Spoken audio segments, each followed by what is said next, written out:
Welcome back to Let's Talk News. Now, Rick Singer here, and I mentioned Mark Berry, who's been our host just all week long. Welcome back. Exactly. Thank you. You stole my line. I love it. Michoacan. That's where we have been. Did I do it that? You did it perfect. Yeah. Did I? Yes. For the finest Mexican gourmet food. Yes. It is absolutely awesome. We had dinner here the other night. It was like great.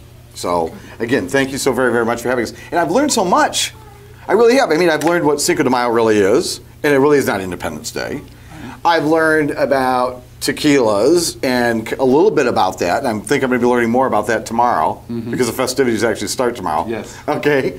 And I've learned about what it really takes to make great Mexican food, and that's all the seasonings and the way that you actually prep the food ahead of time. And the number of the number of sauces you make fresh each day are just like amazing. Yes. So I've learned about all that, but now you're going to introduce me into a whole nother element of the culture, yes, which is music and dance. And specifically, we have here with us Jacqueline Guzman. Jacqueline, did I pronounce that correct? Guzman. Guzman. Okay. Actually, on the A too. I'm telling you. Michoacan. Okay. It's now well documented. I am no linguist. Okay. This is obviously the case.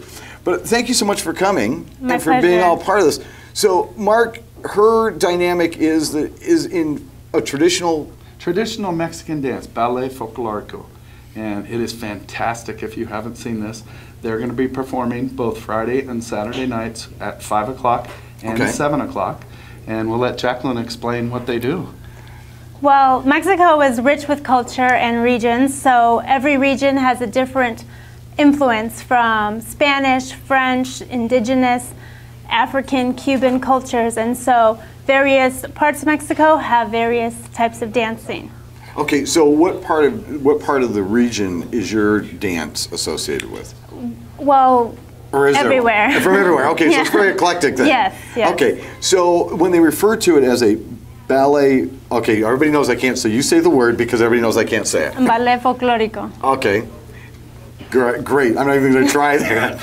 But what I'm going to say is, so when you think of ballet as I would think of it, I think of something like Swan Lake. Okay, different, same, similar, not similar at all? The definition of ballet is a core of people, a group of people. Okay. So it's not necessarily as the French have defined it. It's more, there's a group of people that all pretty much do the same thing at the same time. All right. So now your group that will be performing here over the next 2 days. Right. You are from a school or? Yes, Rancho High School. Somewhere? Rancho High School. From Rancho High School. Yes. All right. And you teach classes there then? Yes, sir. Okay. I do. Oh man, sir. Does that oh, that hurts. Okay. All right. And now, how many students do you have that are learning this particular style of dance? I have about 80 students, and then I have an after-school program for their brothers, cousins, sisters, neighbors, and another one for my alumni that went to Rancho and wanted to keep dancing. So I have a few groups. So you have quite a group. So now, yes. Okay, how many people can we be looking for that are going to be here this weekend? I'm bringing the main groups, which is about 20-25 people. 20 to 25 people are going to be coming. All right. So how many, you'll be doing performances throughout the week. Give me, if you can, kind of an age range, if you would. Very, very young, all the way through the super? No, well, they're high school and up, so they're from 15 to 21, 22. 50, okay, 50, so in that Plus age. me, I'm not going to give my age. Right, that all starts so very, very, very young, doesn't it? Yeah. Because, I mean, you know, never mind. Tell Rick about the dress and that you guys change costumes. Right, so the different regions, like I said, reflect the different cultures that have been influenced there.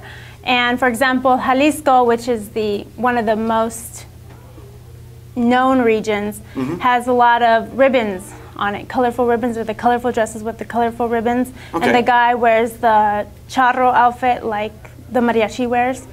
Gotcha. With the big hat. Okay. The big sombrero. And the purpose of it is the Spanish came in and influenced it when they had the rodeos and whatnot, and that's when you see sometimes on rodeos you see the girls with the big dresses and they just kind of sit on the horses. Have you ever seen that? Yes, I have.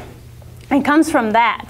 But the indigenous people of the land, they added the ribbons, so to make it more colorful. So it's been influenced by a little bit of everybody that was there. So, how many different styles of dance do you think I will see over this over the weekend? We have. Since Ella and I are going to be here over the weekend. I think we planned six different styles. Holy smokes! And you teach all of them? Yes.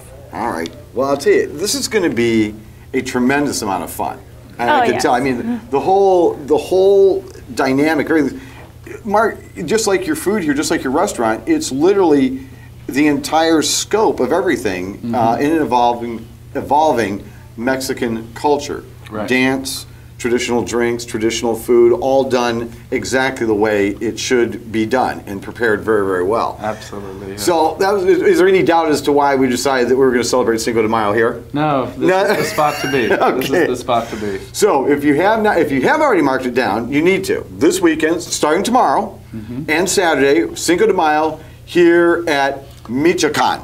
Michoacan. Michoacan. I'm going to get it right, folks. I'll be back right after this.